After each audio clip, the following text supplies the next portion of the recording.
Hello, welcome back to my channel. My name is Jodie and I help you change your beliefs so you can change your body, your health, and your life. In this video, I want to answer another question on the skinny fat topic in regards to time frames. How long should you spend at maintenance before going into either a building phase or a cutting phase? There's a few things I want to say to this question.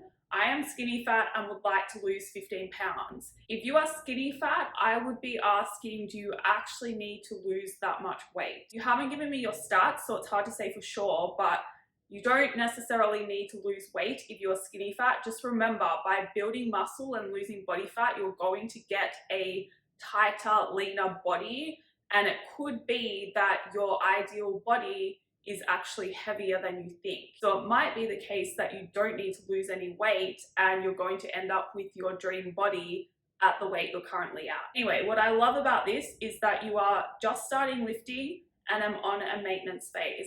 Well done for taking that approach. I cannot emphasize enough how beneficial it is to spend time at maintenance.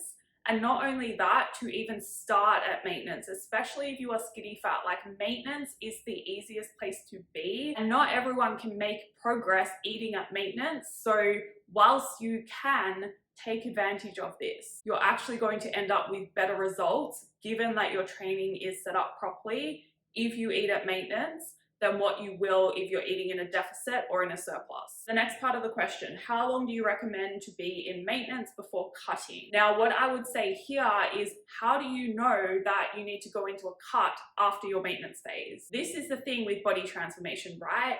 You don't know how your body is going to respond exactly. You don't know, you can't put a time frame on anything because no one can answer that for sure. So here, it could be that you spend a year at maintenance and then you end up with your dream body so you don't have to go into a cut. Or it could be that you spend a year at maintenance and then you decide to transition into a small surplus to continue building muscle. And that is what I actually find works best in the skinny fat situation for most people, but not for everyone. It really depends on how you respond during that maintenance phase. The more muscle you can build though, the more muscle you have, the leaner and tighter and more toned you're going to look when you do go into that cutting phase. So don't be scared to go through a maintenance phase and then go into a small surplus to continue that process, because it will pay off long term. If I was to put a general time frame on this, and I have to emphasize the word general because it really depends on each individual person,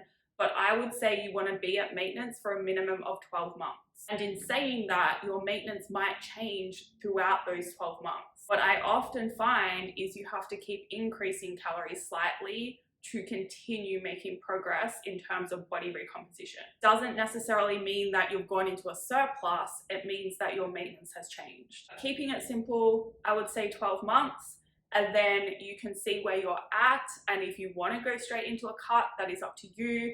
If you want to continue building muscle, I would probably recommend that approach. Or maybe you find that you want to spend even longer at maintenance because you're still making progress there. Whatever you decide to do though, don't rush it, because all of this takes time. Whether you are at maintenance, whether you're in a cutting phase, whether you're in a building phase, the longer you can spend in each phase, the better results you're going to get. That doesn't mean though that you should be dieting forever or in a cutting phase forever. You definitely need to have breaks within that. The longer you can spend in a phase, the better. But in saying that, try not to put time frames on anything because it creates pressure to get to a certain place by a certain time, and then you get disappointed when you don't reach there, or maybe you get somewhere better in that time, you know. Last thing I want to say though, what I have noticed is the journey is a lot easier and you're going to get better results if you cannot put time frames on things. That is all for this video. Thank you for watching. If you have any questions, leave a comment or send me an email. If you liked it, please like it. If you'd like to see more, please subscribe. And if that's the case, I will see you in the next video.